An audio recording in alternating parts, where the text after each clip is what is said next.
سب سے پہلے تمام دوستوں کو السلام علیکم۔ کراچی کنگ کو بڑا دھچکا، ساتھ ہی ساتھ آصف علی بھی اب دیدہ ہو گئے۔ ایسی خبر آ گئی ہے کہ تمام پاکستانی حیران اور پریشان ہو جائے۔ ویڈیو کی تفصیل میں جانے سے پہلے اس ویڈیو کو لائک کریں اور کمنٹ سیکشن میں اس اپڈیٹ کے متعلق اپنی رائے کا اظہار ضرور کریں۔ سابق آسٹریلوی بلے باز اور معروف کمنٹیٹر ڈین جونز گزشتہ روز حرکت قلب بند ہونے کے باعث انتقال کر گئے۔ اسٹار انڈیا نے اپنے بیان میں تصدیق کی کہ ہم انتہائی دکھ کے ساتھ اس بات کا اعلان کرتے ہیں کہ ڈین جونز انتقال کر گئے ہیں۔ وہ دل کا دورہ پڑنے سے ہلاک ہوئے۔ ہم ان کے اہل خانہ سے تعزیت کرتے ہیں اور اس مشکل وقت میں ان کی مدد کے لیے تیار ہیں۔ گزشتہ روز ناشتہ کرنے کے بعد صبح 11 بجے ڈین جونز نے IPL کے نشریات کے سلسلے میں بریفنگ سیشن میں حصہ لیا اور بمبئی میں واقع اپنے ہوٹل کے کوریڈور میں ساتھیوں کے ہمراہ گفتگو کر رہے تھے۔ دوران گفتگو اس وقت سب لوگوں کو دھچکا لگا جب وہ ایک دم زمین پر گر گئے، جس کے بعد انہیں ایمبولینس میں ہنگامی بنیادوں پر کرکشن داس اسپتال پہنچایا گیا، جہاں اسپتال انتظامیہ نے بتایا کہ یہاں آنے سے قبل ہی ان کی موت واقع ہو چکی ہے۔ ڈین جونز کی عمر 59 سال تھی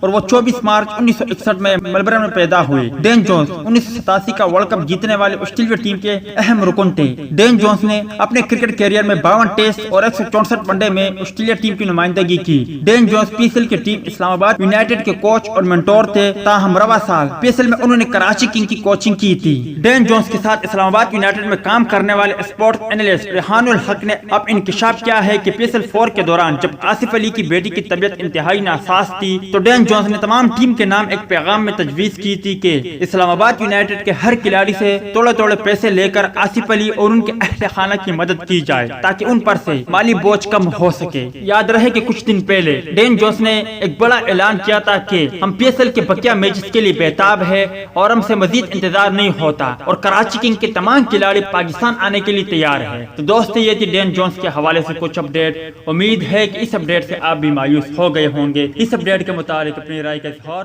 کمنٹس باکس میں ضرور دیں۔